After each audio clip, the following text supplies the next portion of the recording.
আজি ৰাতিৰ সাজৰ কাৰণে এয়া মই আমাৰ গোটেইকেইজনৰে গাটো খুব বেয়া আৰু বিশেষকৈ গুণগুণৰ গাটো আৰু বেছি বেয়া।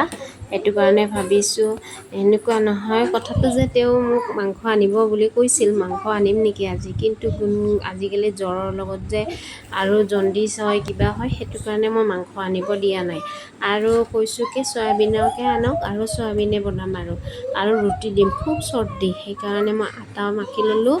এয়া মই আটা মুঠি থৈ দিছোঁ, লাড়ু বনাই থৈ দিছোঁ আৰু আনফালে কেৰাহীখন উঠাই দিছোঁ। এয়া কেৰাহীত মই পাঁচফোৰণ দিছোঁ আৰু পিঁয়াজ অলপ। আজি যিহেতুকে মই মাংস খাম বুলি কৈছিল আৰু মাংস নবনোৱা, মাংস আনিব নিদিলোঁ, সেইকাৰণে ভাবিছোঁ চয়াবিনকে আজি মই মাংসৰ দৰে অলপ বনাব চেষ্টা কৰিছোঁ। কালাৰটো সেনেকুৱা হ'লে আৰু কমচে কম সিহঁতে খাই ভাল পাব। সেইকাৰণে মই আলুটোও কাটি ল'লোঁ। আলু কিন্তু ইয়াতে মোৰ 4টা আছে আৰু মই কাটা দেখুওৱা নাই।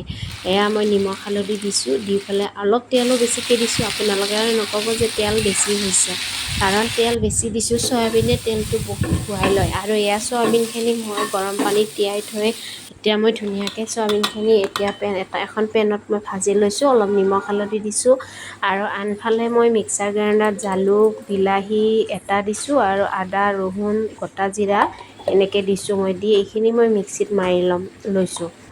লৈ এয়া মই তাত দি দিলোঁ, আলুখিনি ভাজিলোঁ। আলুখিনিও ধুনীয়া ৰঙচুৱা হৈছে আৰু পিঁয়াজখিনিও ধুনীয়া, তথাপিও তেলখিনি আছে। কিন্তু এতিয়া যেতিয়া মই চয়াবিনখিনি দিম নহয়, চয়াবিনখিনি দিয়াৰ লগে লগে তেলটো গোটেইখিনি শুহি লৈ যাব, চাবচোন। আৰু ইয়াত আৰু মই যিমান পাৰোঁ চবকে ছাপোৰ্ট কৰি যাওঁ। মই এটা হ'লেও ধুনীয়া গঠনমূলক মেছেজ এটা কৰোঁ, কিন্তু মোক ছাবস্ক্ৰাইব কৰিব দিয়ে, কিন্তু মই লগে লগে ছাবস্ক্ৰাইব কৰোঁ, তাৰপাছত মই আকৌ আনছাবস্ক্ৰাইব কৰি দিয়ে। নাজানো কিয় তেনেকুৱা। আৰু ভিডিঅ'টো স্কিপ কৰি নাচাব, শেষলৈ চাব। ময়ো বিশেষ নাজানো, কিন্তু তথাপিতো অলপ যিখিনি জানো এইখিনি মই কৰি দিছোঁ। এয়া কালাৰটো অলপ মাংসৰ দৰে আহিছেনে?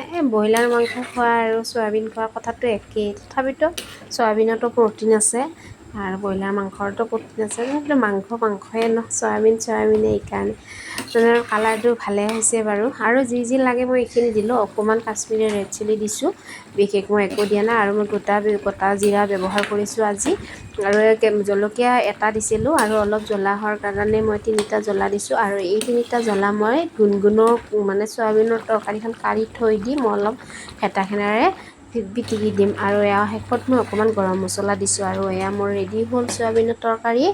এতিয়া মই ৰুটিবিলাকো পুৰিলোঁ, এই ৰুটি পুৰা মই দেখাও নাই।